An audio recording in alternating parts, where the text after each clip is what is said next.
Welcome to tasty recipe channel. આજે આપણે ઘઉંના લોટના પાપડ બનાવીશું.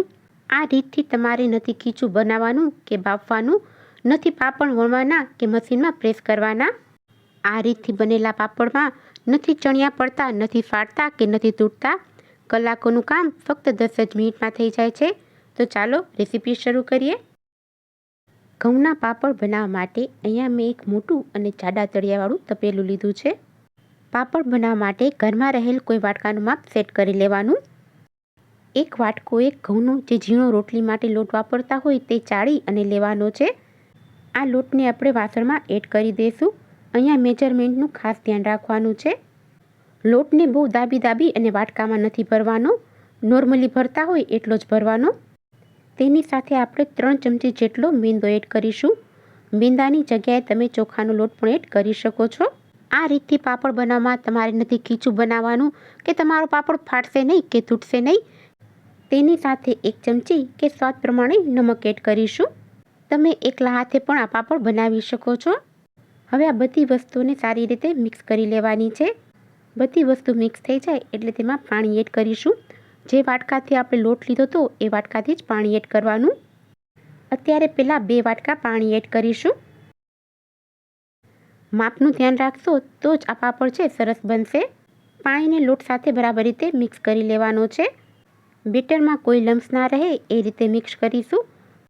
ઘઉંના લોટમાં ચીકાશ વધારે હોય છે એટલે થોડું પાણી એડ કરીને મિક્સ કરીશું તો પણ થોડા લમ્સ દેખાય છે.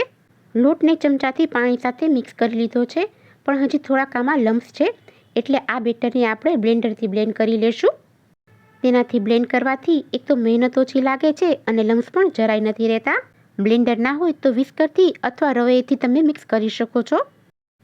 બ્લેન્ડરથી આ રીતે લમ્સ ફ્રી બેટર તૈયાર કરી લીધું છે. હવે આપણે બાકીનું પાણી એડ કરીશું.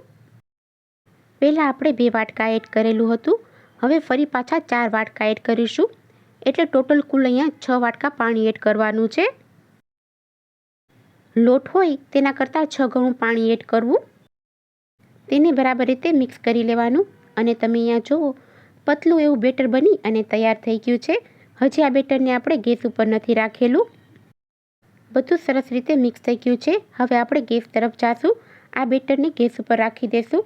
અત્યારે ગેસની ફ્લેમ છે થોડી ફાસ્ટ છે. મિક્સરને આ રીતે સતત ચલાવીશું, કેમ કે અત્યારે ગેસની ફ્લેમ વધારે છે જેથી તળિયે ચીપકી ન જાય.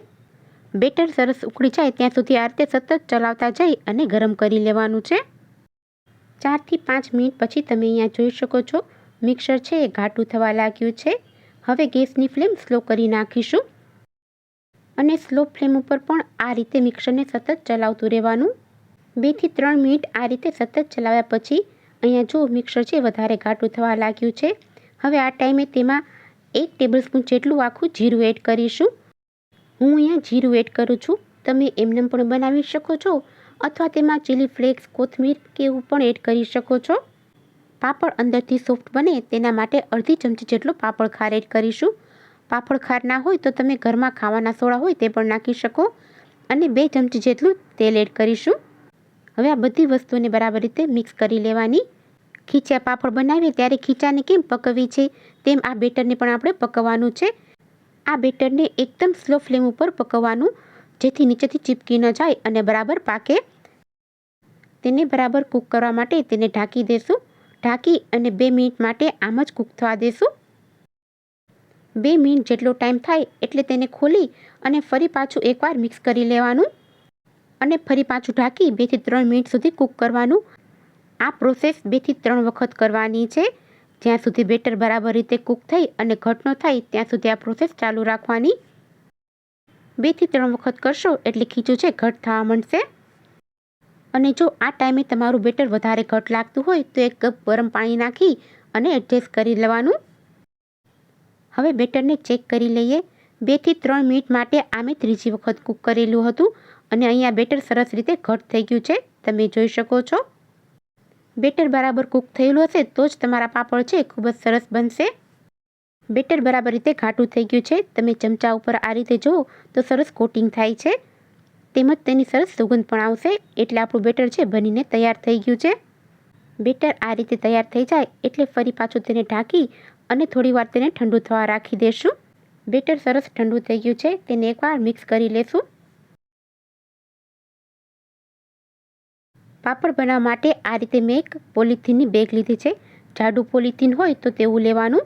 તેના ઉપર એક ચમચો ભરી અને બેટર રાખી દેશું અને તેને ફેલાવી દેશું.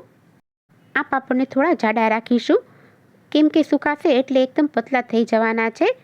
ઘઉંના પાપડને આપણે શેકીને પણ ખાતા હોય છે.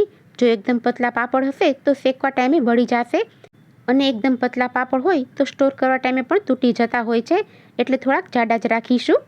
પાપડની સાઇઝ તમારી પસંદ પ્રમાણે નાની મોટી રાખી શકાય છે. આ પાપડને હું ઘરમાં પંખા નીચે જ બનાવું છું. અહીંયા મેં બધા પાપડ બનાવી લીધા છે. એક વાટકાથી 35થી 40 જેટલા ઘઉંના પાપડ બનેલા છે. 3થી 4 કલાક પછી તમે જોઈ શકો છો પાપડ છે થોડા થોડા સુકાણા છે. જેમ જેમ પાપડ સુકાય છે તેમ તેની સાઈડ છે અલગ થતી જાય છે. પાપડ ઘણો ખરો સુકાઈ ગયો છે. તેને આ રીતે નીકાળો તો ઇઝીલી નીકળી જાય છે, અને એકદમ સુકાયા પછી તમારે નીકાળવાની પણ જરૂર નથી રહેતી. તેની જાતે જ અલગ થઈ જાય છે. એક પણ પાપડમાં નથી તિરાડ પડેલી, કે નથી ચણિયા પડેલા, કે નથી તૂટેલા. પાપડ ઘરમાં પંખા નીચે સુકાયા પછી મેં 1 કલાક તડકામાં રાખેલા હતા. ખૂબ જ સરસ એવા ઘઉંના પાપડ બની અને તૈયાર થઈ ગયા છે. આ ઘઉંના પાપડને શેકીને પણ ખાવાની ખૂબ જ મજા આવતી હોય છે. તો એક પાપડને આપણે પહેલાં ગેસ ઉપર શેકી લઈએ. જે રીતે ખીચીના પાપડ શેકે એ જ રીતે શેકે. આ પાપડ જો તમે ખૂબ જ સરસ રીતે શેકાઈ જાય છે.